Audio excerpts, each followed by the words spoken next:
لیلا بیمار ہو گئی تھی اور اس کی بیماری پر طبیبوں نے کہا اسے خون چاہیے. شہر میں کئی محب تھے اس کے، کئی محب تھے، کسی نے خون نہیں دیا. مجنوں کو خبر ہوئی، ہر روز بوتل نکال نکال کے خون کی دیتا، نچڑ گیا، جسم نچوڑ ڈالا اور اپنا خون دے دے کے لیلا کو شفا یاب کر دیا.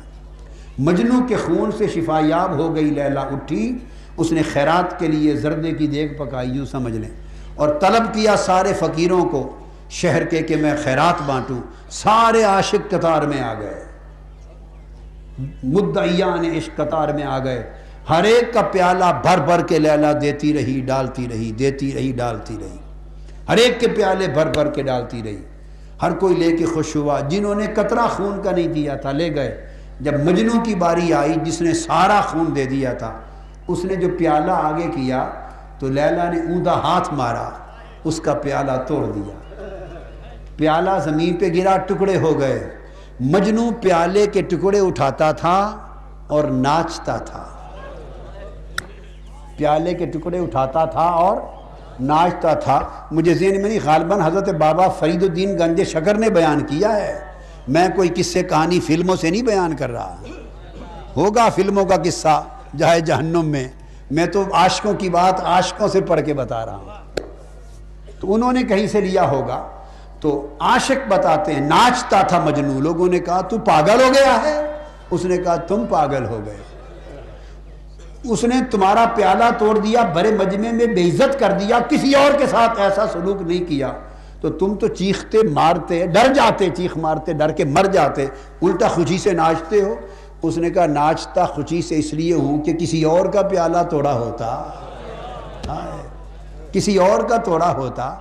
یہ جو سینکڑوں لوگ تھے، یہ سلوک تنہا میرے ساتھ جو کیا تو مجھے کچھ الگ جانا تو کیا نا، مجھے اوروں سے الگ جانا تو کیا.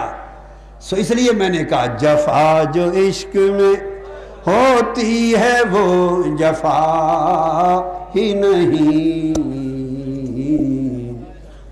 ستم نہ ہو تو محبت کا کچھ مزہ ہی نہیں.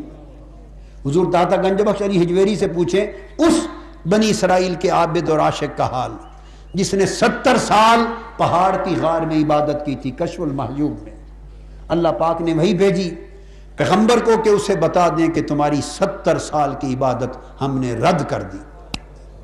جب پیغمبر نے آ کے خبر دی، پیغمبر نے خبر دی، اس عاشق کا چہرہ دمک اٹھا اور حالت وجد میں ناچنے لگ گیا.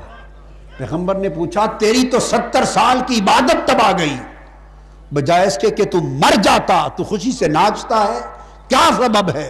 اس نے کہا میرا کام تھا عبادت کرنا، قبول ہو یا نہ ہو یہ میرا کام نہ تھا، یہ اس کا کام تھا.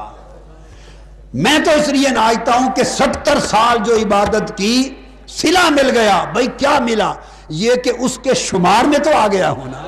ہائے ہائے، یہ اس کی مرضی، محبوب کی مرضی، چاہے مقبولوں میں لکھ دے چاہے مردودوں میں لکھ دے، یہ اس کی مرضی ہے، مگر اس کے کسی نہ کسی حساب و کتاب اور شمار میں تو آ گیا ہوں.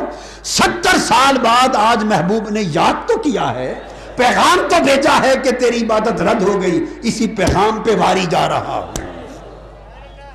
جفا جو عشق میں ہوتی ہے وہ جفا ہی نہیں، ستم نہ ہو تو محبت کا کچھ مزہ ہی نہیں.